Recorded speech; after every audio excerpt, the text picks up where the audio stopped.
Hello friends, welcome to the channel. आज का topic है drug acting on the uterus. तो जो ड्रग एक्ट करती हैं यूट्रस पे, मतलब रिलैक्सेशन में और कॉन्ट्रैक्शन में, तो आज हम उन ड्रग्स के बारे में पढ़ेंगे। सबसे पहले क्लासिफिकेशन पढ़ेंगे। तो क्लासिफिकेशन में हम दो टाइप की क्लास पढ़ते हैं, दैट इज़ यूट्राइन स्टिमुलेंट और यूट्राइन रिलैक्सेंट। स्टिमुलेंट को हम कॉन्ट्रैक्शन भी कहते हैं, ठीक है। तो जो ड्रग्स यूट्राइन को कॉन्ट्रैक्ट करे, यूट्रस को कॉन्ट्रैक्ट करेगी, वो वाली ड्रग्स हम इसमें पढ़ेंगे, और जो ड्रग यूट्रस को रिलैक्स करेगी वो हम रिलैक्सेंट में पढ़ेंगे, ठीक है। तो यूट्राइन स्टिमुलेंट में तीन क्लासेस आती हैं, जिसमें होती है ऑक्सीटोसिन, एर्गोट डेरिवेटिव और प्रोस्टाग्लैंडिन्स।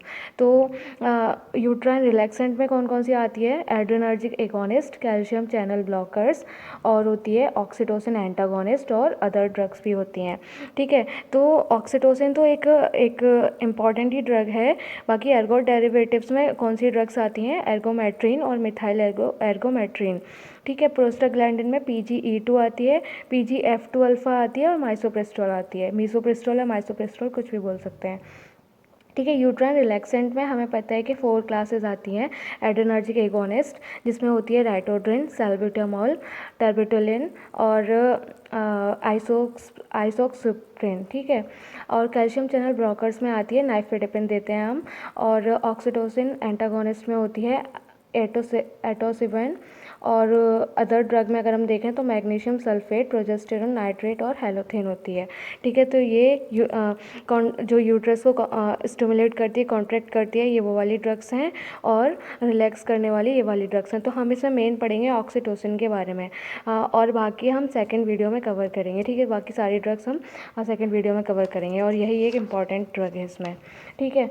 तो ऑक्सीटोसिन सबको पता है यूट्राइन स्टिमुलेंट है, उसको हम बोलते हैं ऑक्सीटोसिक्स और एक्बोलिक्स भी बोलते हैं, ठीक है। यूट्राइन स्टिमुलेंट्स को हम ऑक्सीटोसिक्स भी बोलते हैं और एक्बोलिक्स भी बोलते हैं।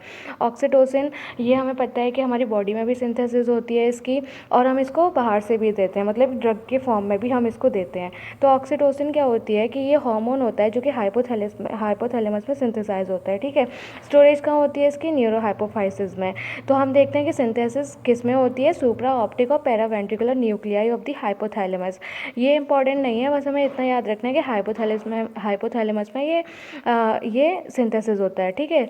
और इसकी स्टोरेज होती है पोस्टीरियर पिट्यूटरी में, और रिलीज़ करता है ऑक्सीटोसिन, ठीक है। पोस्टीरियर पिट्यूटरी से रिलीज़ होती है ऑक्सीटोसिन। एक्शन क्या होते हैं? प्रेग्नेंट यूट्रस को कॉन्ट्रैक्ट कराता है, और जो फीमेल ब्रेस्ट की जो मायो एपिथेलियल सेल्स हैं उनको कॉन्ट्रैक्ट कराता है, ठीक है। इसका काम होता है, ऑक्सीटोसिन का काम होता है कॉन्ट्रैक्शन। अब इसमें हम देखते हैं फार्माकोलॉजिकल एक्शन। तो ये जो ड्रग है वो किस किस पर एक्ट करती है, ठीक है। तो हमें पता है कि है ना, यूट्रस पे तो मेन एक्ट करती है, फिर ब्रेस्ट पे करती है, फिर CVS पे भी करती है, और किडनी पे भी ये एक्ट करती है, ठीक है। तो सबसे पहले यूट्रस में देख लेते हैं। यूट्रस में देख लेते हैं। तो हमको पता है कि है ना, ये यूट्रस का जो प्रेग्नेंट वूमेन होती है, प्रेग्नेंट वूमेन का यूट्रस को ये कॉन्ट्रैक्ट कराता है, ठीक है। तो इसमें क्या होता है, ये जो यूट्रस होता है वो सेंसिटिव होता है ईस्ट्रोजन के। मतलब ये होता है, इसकी जो सेंसिटिविटी है वो ईस्ट्रोजन से ज़्यादा बढ़ जाती है और प्रोजेस्टेरोन से कम हो जाती है, ठीक है। तो क्या होता है, अगर हम जो ईस्ट्रोजन होते हैं वो अगर ईस्ट्रोजन ज़्यादा होगा तो ऑक्सीटोसिन रिसेप्टर ज़्यादा बढ़ेंगे, ठीक है। अगर ईस्ट्रोजन कम होगा तो ऑक्सीटोसिन रिसेप्टर कम होंगे। प्रेग्नेंट जो नॉन प्रेग्नेंट यूट्रस होते हैं वो तो ऑक्सीटोसिन से इनसेंसिटिव होते हैं, मतलब कोई फ़र्क नहीं पड़ता ऑक्सीटोसिन से, है ना। लेकिन जो अर्ली प्रेगनेंसी वाले होते हैं उसमें वो ऑक्सीटोसिन से, मतलब उसमें भी नहीं होते, इनसेंसिटिव होते हैं, ठीक है। अगर ऑक्सीटोसिन होगा तो भी उनको कोई फ़र्क नहीं पड़ेगा, मतलब कॉन्ट्रैक्शन नहीं होगा यूट्रस में। लेकिन जो प्रेग्नेंट लेडी है उसमें मतलब जब 5-6 मंथ होता जाता है तो उसमें वो कॉन्ट्रैक्शन, अगर ऑक्सीटोसिन देंगे तो हाँ, वो अगर हाई डोज में भी देते हैं तो हाँ, वो यूट्रस पे एक्ट करेगा, वो स्टिमुलेट करेगा, मतलब कॉन्ट्रैक्ट करेगा। तो अर्ली प्रेगनेंसी और नॉन प्रेग्नेंट यूट्रस में तो उसका ऑक्सीटोसिन का कोई फ़र्क नहीं पड़ता। और क्या होता है कि यूट्रस वो ईस्ट्रोजन अगर ज़्यादा होगा तो ऑक्सीटोसिन के रिसेप्टर ज़्यादा होंगे, हमें इतना पता रहना चाहिए, ठीक है। तो और ये क्या होता है कि है ना, इसकी जो यूट्रस की सेंसिटिविटी है ऑक्सीटोसिन के लिए, वो इंक्रीज़ होती जाती है ड्यूरिंग प्रेगनेंसी। तो ये हम यूट्रस के बारे में, ये कुछ कॉमन पॉइंट्स थे, ठीक है। अब हम ये हमको जो ऑक्सीटोसिन जब हम देंगे, ऑक्सीटोसिन देंगे या फिर हमारी बॉडी में ऑक्सीटोसिन बढ़ेगा तो उसका फोर्स ऑफ कॉन्ट्रैक्शन ज़्यादा हो जाता है। मतलब ऑक्सीटोसिन जो होता है वो इंक्रीज़ करता है force of the contraction, fundus का भी और बॉडी का भी। यूट्रस के पार्ट में मतलब ये फंडस में भी करेगा और बॉडी में भी करेगा। अब हम इसका मैकेनिज्म ऑफ एक्शन देख लेते हैं। देखिए जो ऑक्सीटोसिन होता है वो यूट्रस की हमें पता है कि यूट्रस में मायोमेट्रियम वो होती है, लेयर होती है, ठीक है। तो मायोमेट्रियम में जो सेल्स होंगी वो होती हैं, सेल्स में जो रिसेप्टर होते हैं GPCR, जी प्रोटीन कपल्ड रिसेप्टर जो होते हैं वो वहाँ पे बाइंड कर जाता है। ऑक्सीटोसिन जो होता है मायोमेट्रियम में रिसेप्टर्स प्रेजेंट होते हैं यूट्रस की, GPCR, जी प्रोटीन कपल्ड रिसेप्टर, जो कि है ना जो कि वहाँ पे वो बाइंड हो जाता है ऑक्सीटोसिन जाके, ठीक है। और वो क्या करता है, जब वो बाइंड हो जाता है तो उससे क्या होता है कि है ना वो जनरेट करता है IP3 inositol triphosphate, release of calcium ion का रिलीज़ करता है। और क्या करता है कि जो प्रोस्टाग्लैंडिन प्रोडक्शन है, जो प्रोस्टाग्लैंडिन के प्रोडक्शन को इंक्रीज़ करता है, ठीक है। उससे क्या होता है, जो प्रेग्नेंट यूट्रस है वो कॉन्ट्रैक्ट करेगा, ठीक है।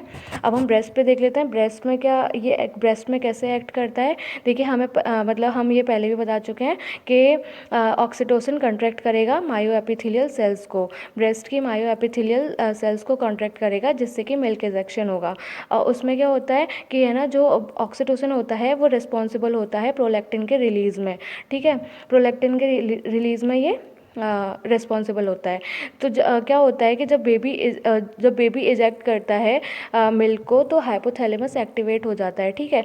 और फिर ऑक्सीटोसिन रिलीज़ होता है और फिर मतलब milk eject from the breast.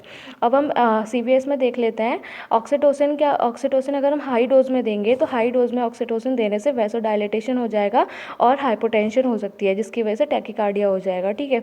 Kidney में कैसे एक्ट करेगी, ऑक्सीटोसिन हाई डोज में देंगे तो ADH जैसे एक्शन होंगे उसके, और क्या होगा, डिक्रीज इन यूरिन आउटपुट, तो यूरिन आउटपुट में डिक्रीज हो जाएगा।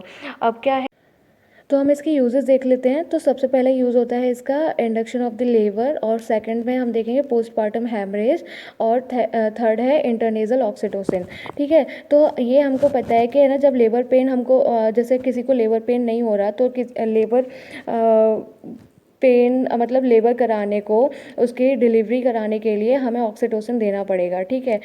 और ये उसके लिए ड्रग ऑफ चॉइस है, मतलब पहली ड्रग हम ऑक्सीटोसिन ही देंगे। तो IV दी जाती है और स्टार्टिंग डोज इसकी लो होती है। और जो हम इसको जितनी अमाउंट में हम देंगे, मतलब रेट ऑफ इन्फ्यूज़न मॉनिटर किया जाता है और एडजस्ट किया जाता है अकॉर्डिंग टू द रेस्पॉन्स। मतलब यूट्रस कैसा रिस्पॉन्स कर रहा है, मतलब अगर कम डोज में ही कॉन्ट्रैक्ट हो रहा है तो ठीक है, वरना फिर हाई डोज दी जाएगी, मतलब उसको मॉनिटर किया जाता है, उसको देखा जाता है, ठीक है। During oxytocin infusion uterine contract, maternal BP, fetal maternal heart rate should be monitored. जब हम ऑक्सीटोसिन देंगे तो है ना, तो यूट्रस का कॉन्ट्रैक्शन देखेंगे, मतलब ये सब मॉनिटर किया जाता है। मदर का हम BP भी चेक करेंगे और है ना हार्ट रेट भी चेक करेंगे और उसका यूट्रस का कॉन्ट्रैक्शन भी देखेंगे। तो ये सब है ना, ये सब मॉनिटर किए जाते हैं कि अगर ज़्यादा कॉन्ट्रैक्शन होगा तो फिर हम उसकी ऑक्सीटोसिन की जो डोज़ है वो कम कर देंगे, ठीक है। तो इसमें क्या होता है, डोज़ एडजस्ट भी की जा सकती है अकॉर्डिंग टू दी रिस्पॉन्स। अगर है ना ज़्यादा कंट्रैक्शन हो रहा है, BP अगर ऊपर नीचे हो रहा है तो हम उसको उसके हिसाब से मॉनिटर भी एडजस्ट भी कर सकते हैं। जो ऑक्सीटोसिन की होती है, ऑक्सीटोसिन की प्लाज्मा हाफ लाइफ शॉर्ट होती है, ठीक है। वो कुछ टाइम के बाद खुद ही स्टॉप हो जाती है, फिर हमको उसको दोबारा देना पड़ता है, ठीक है। और लो डोज में क्या होता है कि है ना वो रिलैक्स कर, मतलब जो लो डोजेज जब हम देते हैं तो वो है ना उसका रिलैक्सेशन टाइम और कंट्रैक्शन टाइम का पीरियड कंप्लीट हो जाता है, ठीक है। और this help in to maintain the blood flow to the placenta.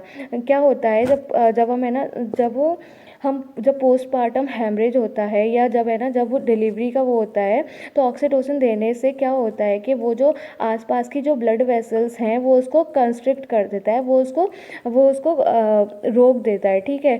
जिसकी वजह से प्लेसेंटा को जो ब्लड फ्लो है वो नहीं पहुंच पाता, ब्लड सप्लाई नहीं पहुंच पाती।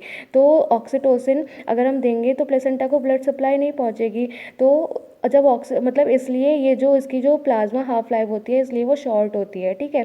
तो जिसकी वजह से अगर शॉर्ट प्लाज्मा हाफ लाइफ होगी उसकी वजह से उसका असर ख़त्म हो जाएगा और है ना वो मेंटेन करता रहेगा ब्लड फ्लो को, जिसकी वजह से प्लेसेंटा को ब्लड फ्लो पहुंचता रहेगा, ब्लड सप्लाई पहुंचती रहेगी, जिसकी वजह से फीटल एस्फाइक्सिया जो होता है वो बचा रहता है, मतलब वो नहीं होता, मतलब फीटल की जान को कोई खतरा नहीं होता, उसको ऑक्सीजन टाइम से पहुंचती रहती है, ठीक है, उसको ब्लड सप्लाई भी टाइम से पहुंचती रहती है। पोस्टपार्टम हेमरेज क्या होता है कि जब यूट्रस का कंट्रैक्शन होता है, मतलब हमें पता है कि है ना कि जब डिलीवरी होती है तो नॉर्मल ब्लीडिंग तो होती है, लेकिन है ना जब वो ब्लीडिंग 500 ml से ज़्यादा हो जाए, ठीक है, तो क्या होता है कि वो फिर पोस्टपार्टम हेमरेज में मानी जाती है, ठीक है। तो उसमें क्या होता है, फिर इसी ब्लीडिंग को रोकने के लिए हम देते हैं ऑक्सीटोसिन, ठीक है। तो क्या होता है कि उससे क्या होगा, ब्लड सप्लाई नैरो हो जाएगी, तो उससे क्या होगा, तो उससे ब्लड सप्लाई यूट्रस को नहीं पहुंचेगी और क्या होगा, ब्लड लॉस कम हो जाएगा, ठीक है। और उससे मदर की डेथ के चांसेस भी कम हो जाएंगे, क्योंकि है ना जब ब्लड लॉस ज़्यादा होने लगेगा, जब आधे लीटर से ज़्यादा ब्लड लॉस हो जाएगा तो उसको वो आता है पोस्टपार्टम हैमरेज की कैटेगरी में, ठीक है।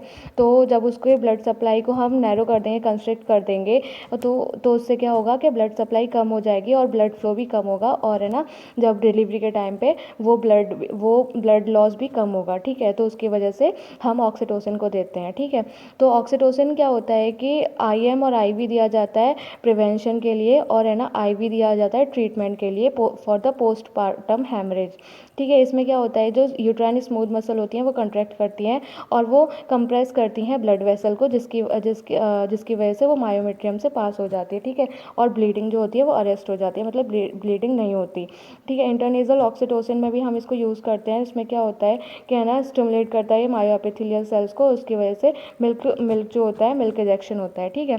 एडवर्स इफेक्ट में देखें तो यूट्राइन हाइपर स्टिमुलेशन हो जाएगा अगर हम ओवरडोज दे देंगे ऑक्सीटोसिन की, तो क्या होगा कि स्ट्रॉन्ग मतलब है ना यूट्रस का ज़्यादा कंट्रैक्शन हो जाएगा और फिर यूट्राइन वॉल जो होगी या यूट्रस जो होगा वो रप्चर हो जाएगा, उसकी वजह से एस्फाइक्सिया हो जाएगा, फीटल डेथ हो जाएगी, ठीक है। मतलब जो बेबी है उसकी डेथ हो जाएगी और फीटल एस्फाइक्सिया हो जाएगा। ये अब फ्लूइड और ऑक्सीटोसिन को अगर हम साथ देंगे और वो भी लार्ज अमाउंट में, तो क्या होगा कि वाटर इंटॉक्सिकेशन हो जाएगा, उसकी वजह से होगा हेडेक, ड्राउजीनेस और कॉन्वल्जन। ये था हमारा drug acting on the uterus, और उसमें हमने पढ़ा oxytocin. Thank you for watching the lecture. Thank you.